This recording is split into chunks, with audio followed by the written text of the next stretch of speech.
How many of us have dreamed about owning our own first home, enjoying a comfortable retirement, or simply not having to worry about healthcare costs when we are older?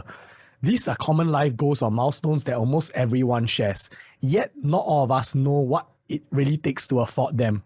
In today's episode of the Dollars and Cents podcast, we will discuss the number behind life's biggest financial goals. How much do you actually need to buy a home in Singapore, retire well when the time comes, and prepare for the inevitable healthcare expenses in our old age? Joining me for this conversation are two Singaporeans. First, we have Feng Yi, representing Gen Z. Welcome to the show, Feng Yi. Hello, everybody. Thank you for having me. And joining us once again, no stranger to the show, is Dinesh, our millennial voice, as well as, in my opinion, the CPF expert.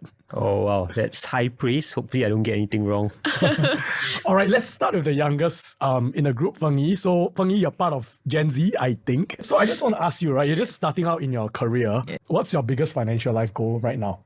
Okay, for me, I am thinking of getting my own space, That's my awesome. own place. But I just want to make a disclaimer here. I haven't go into details. Please don't flame me if I get anything wrong. Okay. But the last time I checked, right, was when I asked around my friends who BTO and all of that. Then I took a gauge and I was like, wow, I'm very far off. So I decided to just focus on working hard and earning more money. Let's talk about the Dollars. how much do you need to afford a home in Singapore? Whether it's HDB, BTO, resale flat, or even your private condo, right? Obviously, it will be tagged to your incomes, correct, right? Salary. correct. It also makes you start thinking about buying a home at that young age and owning on your own. So I think just to get into some numbers, right? CPF has this really handy tool that I just went in to use. It's called the Home Purchase Planner. Quite simple to use. So it says it takes 10 minutes, but it is much faster than that, right? Yep. So I'm just starting in. Since you say you're Gen Z, I'm just going to assume you're under 30 years old, yeah? Yeah, Okay. that's the definition, Yeah. according to us. Yeah, so I'll just assume that, you've been working a few years. Correct. 4 5 years, maybe you Yes. accumulated. You go into your OA balances. So maybe if we assume you and a partner lah. Okay, let's just assume you're applying for it with a partner. Okay. Maybe let's just assume you have 80K in your combined OA. So about Combined. 40,000 you. each. So Okay. 40,000. So I just put 40,000 Can. for one per person. Gross monthly income, again, I'm just going to assume maybe a very average number of $4,000. Cash savings, let's just assume you have 40,000. You save- Combine. Combine again. Okay, Yes, can. combine again. So I'm just halving it in all my inputs in case anyone is following it and putting their inputs. Can. Monthly household expenses, I use the household income expenditure. I think it was around 5,900 on a Okay, very 6,000 lah. average. So we're putting it 6,000. Combined also, right? So Combined. Combined. I think this is a bit on the high side, but I'm just going to put it, okay? So it's very on a very aggregate level. It's very guesstimate lah. Yep. Okay, We can. don't have to go down to really the basics. So Yes. let me just input this for your partner as well. Alrighty. Just the same So numbers. while you're inputting thing, I think this is one thing I really like about the home purchase planner when I first use it actually. So a lot of home calculators typically takes into consideration only your salary to estimate how much you can afford without taking into consideration maybe how much savings you have. More importantly, how much CPF savings you have yourself and your spouse. Because if you're buying a condo or HDB flat together, it's your combined income that matters, your combined savings, Yeah. which the home purchase planner that CPF have uses actual numbers. So if you And log not in, only uses actual numbers, just to cut in, it's already done for a while already, just to cut in, doesn't just use actual numbers, but once I input all these details, there's also a question asking me whether I have an existing property to sell. oh yeah, So I can even if I had a property and I wanted to upgrade, I can also use this planner. So in this case, I'm just going to put in your case, She you do doesn't have- not have an existing Yup. property, so Yup. it probably won't assume more CPF inflows. I just like lah. to say this is so important because quite often if you're upgrader, HDB upgrader, what matters is not just how much money you have, how much your income is, but also how much you can sell your existing Correct. property for, right? Yeah. So that takes it into consideration as well. Correct. Yeah. So you can use this planner for that use case as well. I don't know why, but very nicely they put, will I be using a home loan? I'm like, yeah. Yes, of course. Yeah, I will definitely, or you She will doesn't definitely have be using a home $300,000 in loan. her bank. So I think that's also important because it also shows how much your property purchase can affect your retirement as I it's agree. natural in Singapore. Because property is inevitably a big ticket purchase. I agree. The more you spend on your property, the lesser you kind of have for your retirement. Yeah. So, I mean, it gives you an end result, I think, and based on the inputs that I've put in. So based on income, savings, we can spend about $480,000 So that's your deal purchase. Okay. Right. I see. This doesn't take into consideration any CPF grants that you may or may not receive as well. I think one or several things that also stand out with these numbers, just when I was reviewing the numbers, right? So when you buy a HDB flat, you typically have to align to this thing called MSR, right? Mortgage servicing ratio, I believe. And that's 30% of your income. So just to say also, I think the MSR is 30% as Dinesh has said, but I think what's more important is also not necessarily maximizing it. So I don't know whether you heard this, but I have a rule of thumb when I was younger that really helps me a lot, which is that a simple guideline to consider your affordability is not to buy a home that's priced within 5 years of your combined income. So for example, if somebody's combined income is about $8,000 a month, that's about $96K a year, which works out to be about... Exactly 480,000. It's 480,000? Yeah. Oh, wow. Exactly. Wow. Perfect. And I actually like that. You know why? Because what I know is that a lot of property calculator would take the 30% of your MSR to say that, hey, you can afford to pay back 30% of your monthly income in terms of installment. And then they will max out the loan duration you can take at the lowest possible interest rate. Yes. So the outcome is that it stretches your affordability to the max, right? But then the thing is that, obviously if you repay 30% of your monthly income, but you stretch 25 years, that's different from if you want to repay in only 20 years, right? So I think 5 years of your combined income is another way to think about it. And I didn't realize it was exactly, is it? Yeah, it's exactly $480,000. I guess it makes sense. Individually, once you go through the CPF planner, I think everyone can scrutinize it on our own, but if you are someone who's you want to buy a private property, you can also use this in some ways because it shows you the amount you can own just using bank loan. So if you think about it, if you earn around $8,000, let's say for four, right, with you and your spouse, around this amount will also go into your CPF accounts, specifically if you're Gen Z, into the OA also. So about 23% goes into the OA. As you age and you go above 35, I think the number changes a little bit. It goes down a little bit. But at your age or Gen Z's age when they enter the workforce, it's going to be enough to fully pay your monthly mortgage as well. I just wonder if this person is brand new, right? Can the person understand what goes into buying a house? First you need to have mortgage, and after the CPF, then the grants. No, as in that's a good question, right? So I think the way the home purchase planner kind of is that it feels like it takes these questions into consideration. A lot of things you should worry about when you're buying a home, but some of the key things is really how much savings you currently have, how much money do you have on hand, as well as in your CPF OA. Your partner incomes and saving also matters, assuming you're buying the flat together. Obviously, if you're single, you can just put one person and that makes sense also. I see. So on that note, right, how can I make sure that I can, service my mortgage comfortably? The legal amount is 30% of MSR, right? Mortgage servicing ratio. So what the bank will do if, let's say, you borrow from the bank, is they'll look at your income, $5,000, 30% of that is $1,500. So you cannot have a monthly repayment that is higher than $1,500 a month, right? Because then you will exceed the 30% MSR.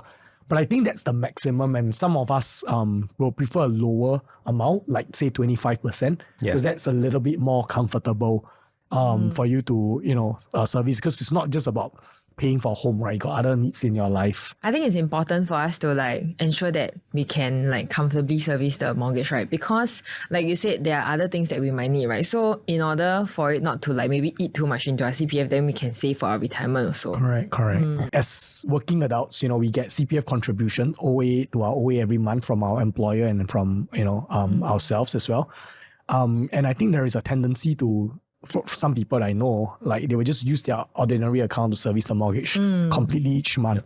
But I thought I'd share a personal perspective. So when we got our first HDB flat, I actually make it a point to use a bit of cash each month and not to fully maximize my CPF repayment, which was actually a decision that surprised many people, because I think that at least at that point, the default seems to be you can use your CPF savings to service your mortgage. Why don't you just use it, right? But I thought using a bit of cash each month is important simply because your CPF savings in the earlier years have the ability to compound more effectively, right? Because if you have not reached your first 20,000 in your OA, you earn an additional 1% in terms of interest. Yep. More importantly, I think interest accumulated in the earlier years amount to a larger amount in the long term. So that's actually one thing I did in the earlier years to actually build up greater retirement savings by not using up every single OA savings that contribution I have to repay my home mortgage. Yeah. A couple of things that I also realized that a lot of us, maybe at the start of our home purchase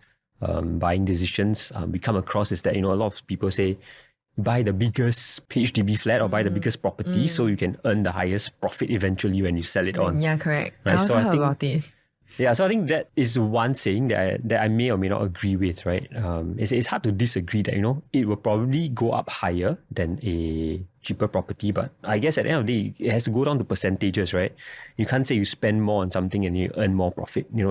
If you're really looking at the return, you maybe want to look at percentages. But beyond that, I also think you shouldn't really just stretch yourself to earn the biggest return possible or biggest profit possible. I agree. I think I just want to say that the home purchase planner isn't just for first-time homeowners as well. So I think something that I find useful for those of you who are older and you're looking at your second home, for example, is that the home purchase planner do take into consideration if, let's say, for example, you have an existing home that you are selling, right? So if you are upgrading or right-sizing, that's a very important consideration because how much you can sell your existing home obviously will matter a lot to how much you can afford your next home. I think the other thing which I really like, and I think CPF has this kind of like really well thought out, was really including your spouse salary. So for many of us who are married, we are purchasing a home with our other half. So how much they earn, how much savings they have, how much OA savings they have obviously matters a lot in terms of what we can ultimately afford. Not just my saving, but my wife's saving as well. Correct. And the last thing, which I think we didn't calculate for this time around, is there's an option to actually see how your home purchase decision can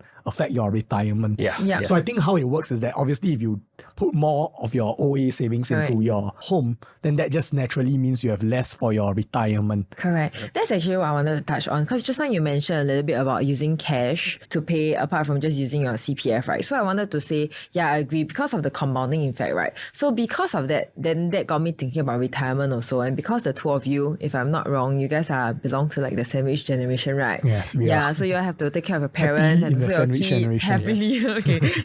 So it's like, to me, I'm just wondering, how do you guys like juggle between like maybe thinking for yourself and also retirement and thinking of the future? So are there any thoughts about how you're planning for retirement? I'll go first. So I think what I've done is that every year from as far as I think 10 years ago when, I went to Dollars and Cents full-time, when we did Dollars and Cents full-time, right? What I always did, right, was I tried to make it a point to plan for my retirement each year, no matter how little I earn. So I think Dinesh knows the amount that I was, when I left my corporate job, this was in 2015 to do Dollars and Cents full-time, I had to take a pay cut, and it was quite a substantial pay cut. So I think at that point, right, it was very easy if we were to think about, hey, I'm earning so little already since I'm basically running my own business. Maybe I should not worry about retirement planning first and just worry about my immediate needs, right? But so at that point when I was thinking about it, right, it was very tempting to not focus on retirement because you would think that you have so many immediate needs. Correct. Like I have a home mortgage, I have kids along on the way. So it's like, I thought like maybe some people might think, hey, you just worry about your current needs, don't worry about the future. But I feel like it's one of those things where if you don't force yourself to actually do something for yourself each year, you will just end up not doing anything because there's so many competing needs, right? So the analogy I'll share is like, it's a bit like when you are so busy and then you don't exercise or you don't force yourself to exercise, right? If you don't, then naturally you just won't because you're so busy to the point you will never find time. One of the things was that thankfully I had some excess savings in my OA because I didn't use my CPF OA to pay my mortgage every because you used your month. cash. Yes, I used a portion of cash even when I was working elsewhere. So because of that, I have accumulated more OA savings than I otherwise would if I've used all my OA savings to service my mortgage. I also top up my CPF with cash sometimes. So that goes directly to my SA. You enjoy the tax relief, but that was not really the point because I was earning quite little as I shared. So I calculated that for every say $1,000 I top up my SA at that point in time when I was Gen Z back then still, you know. I calculated that by the time I'm 55, it will compound at 4% per annum. So it's actually going to be quite like more than double by then.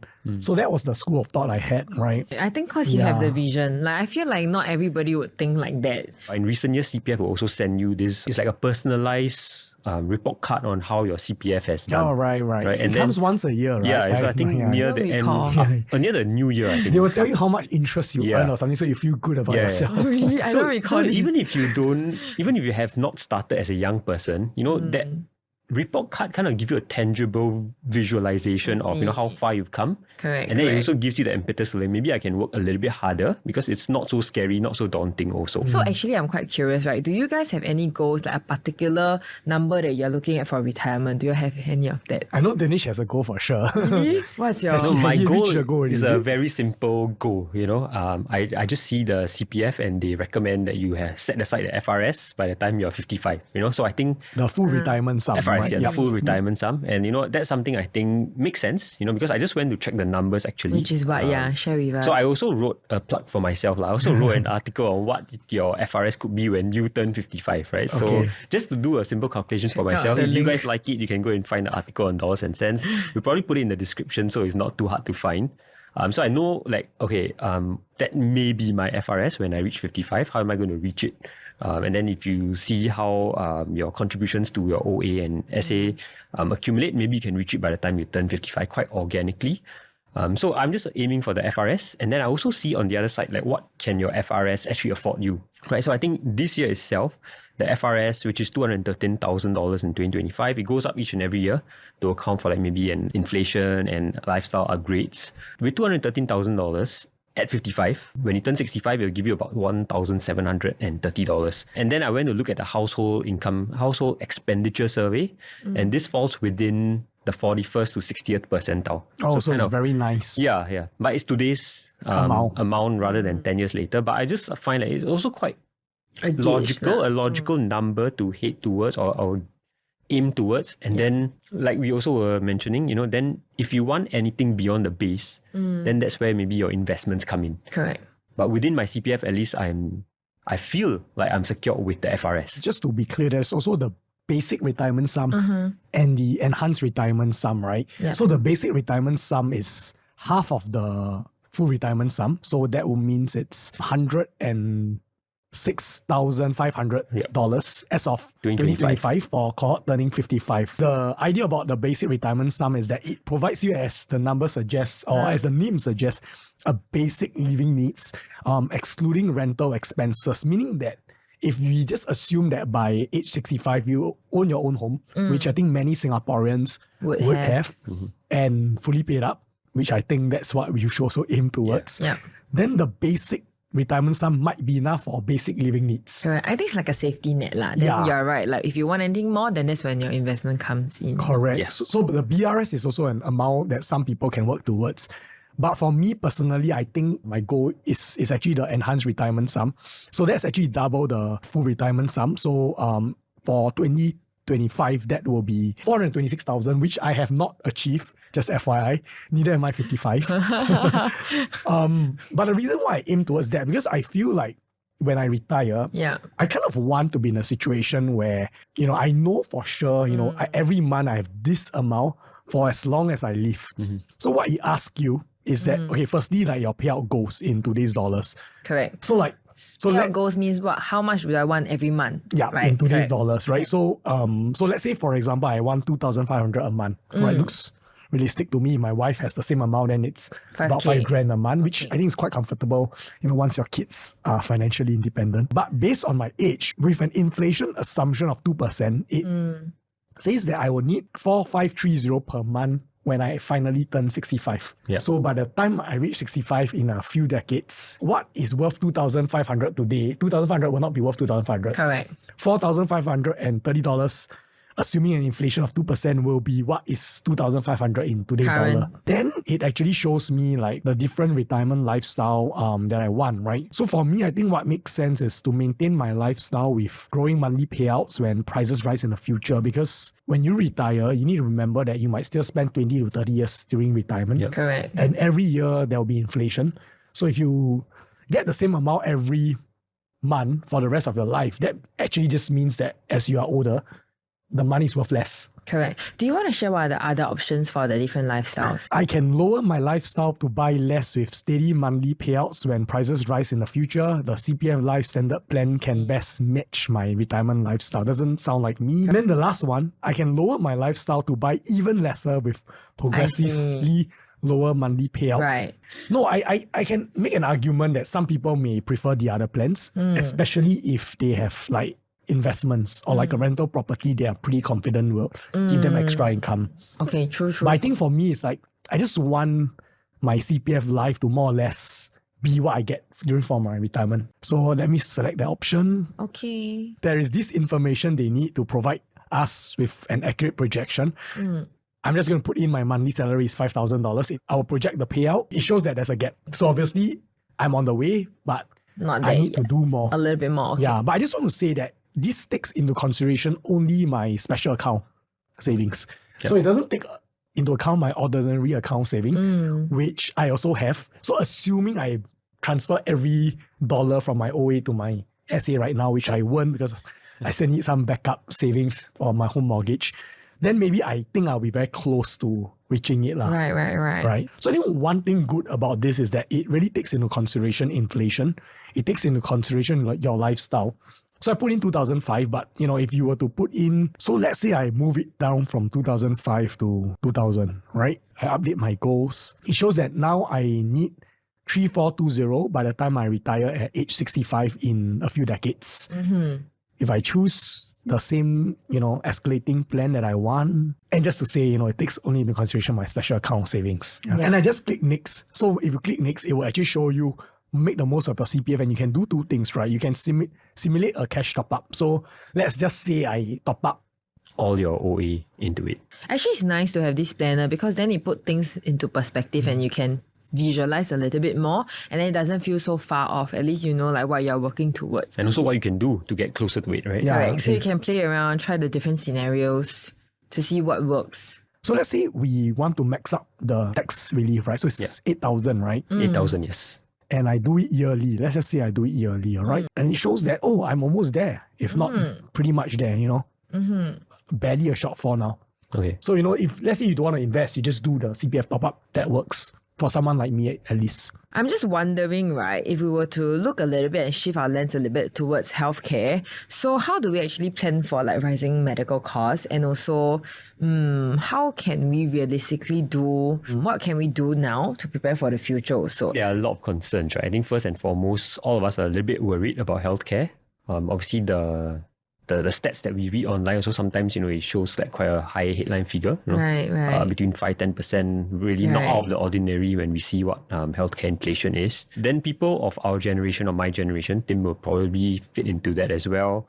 You mentioned, aging parents, so healthcare bills are only going to go up, I assume, at this point for them. And then we have young kids. As we're going through a CPF planners, we can also see that, hey, there are some ways to take concrete steps towards having greater peace of mind. So what I do for myself is I try to aim towards the basic healthcare sum, 75,500 as It's a of figure I'm working towards as well. So Yeah. I think it is the amount. as of 2025. And I think one misconception I feel that I want to share about is that a lot of people might think that your Medisave is only for you. But actually that's not true, right? Because your family also is covered by your Medisave amount. Yeah. So for example, the premiums that I use to cover my kids' hospitalization plan, including their MediShield Life and the private integrated shield plan that they have, is actually off my Medisave. So it's deducted from my Medisave. I also came to realize how important Medisave is because I remember I wanted to remove my wisdom tooth, so I had to go for surgery. But back then I was in like secondary school, I wouldn't have the money for that. Yeah.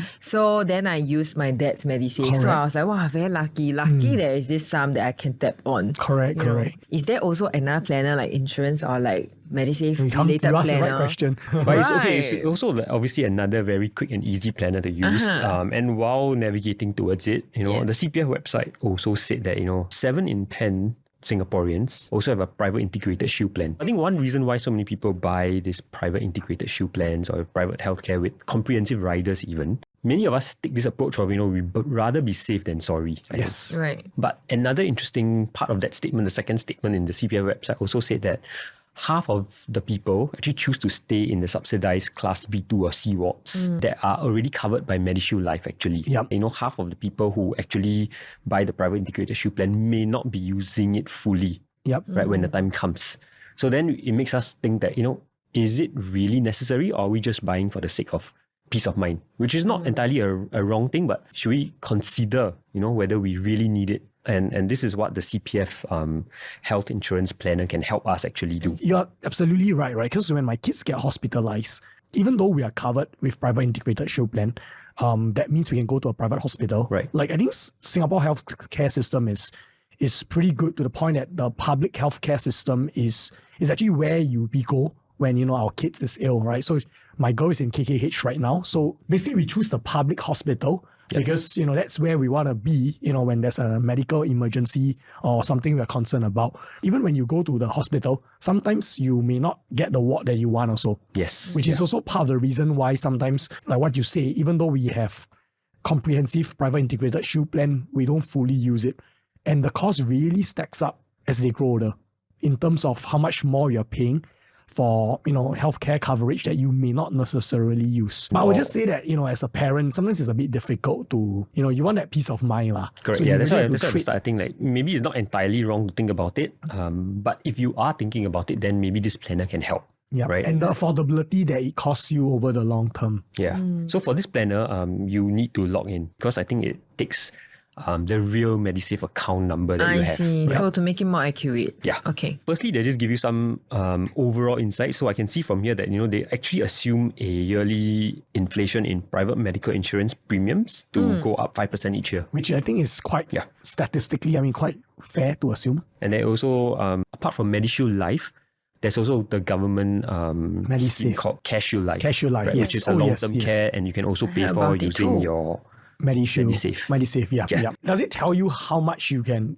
you afford it in the long term? Yeah. Especially with your kids. So before getting all that, you need to put in some additional details, right? So similar details from the earlier planner. So your monthly salary, I think again, I'm just going to keep to very much the same things that 4,000? we use for you. Yeah, 4,000 monthly salary, additional bonuses, I'm going to say 0. Monthly projected increase in salary. Do you hope to increase your salary? This assumes Yes. I assume don't have lah. Yeah. They already put a default 2.0, Oh, so I'm they just do, leaving okay. it. It also already have my 2 dependents I see. in consideration, So right? your kids my are kids are here already. So I just need to Your kids put are in here some. already. Yeah, Where? they're They here already. assume that you are paying for your kids up to a certain Correct. age. Yeah, and they even ask me how many years, right? So maybe if 21? I just think from the point they start working at maybe 23 after Yeah. NS, maybe 21 plus 2 Yeah, more years yeah, after NS. fair. Yeah, correct. How old they are, so 23 minus that number. Yeah. Right. True. So I'll just put in those numbers. They give you that summation, right, or that summary of how much you'll be paying for your expenses lah. So under this expenses bracket, it's your own CareShield Life or ElderShield if you're a bit older than me. Average Medisave use for people who are in my age range. Okay. And then insurance premiums if you are paying for our Kids. Yeah. So already taken into consideration, it's quite reassuring to know that, these expenses are taken into consideration already. So I know how much potentially I'll be spending lah. Yep. Right. And also more importantly, whether you have a shortfall.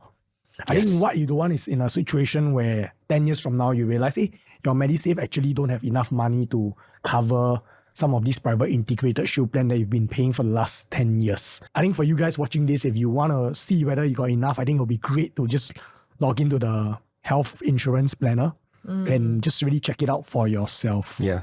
And I think this is not all actually. The next step is actually a little bit more interesting. They ask you this question, whether you want to explore other integrated shield plans. Oh. So this is only taking into consideration your MediShield Life, right? So obviously you can also pay for part of your private integrated shield plan with your Medisave, right? So I'm just going to click yes. Right, and then here is where, they ask me what kind of plans would I like to compare against, right? So this is where, going back to the earlier one, there's B2 C class ward, which is, I think, covered with your MediShield Life already. Yep.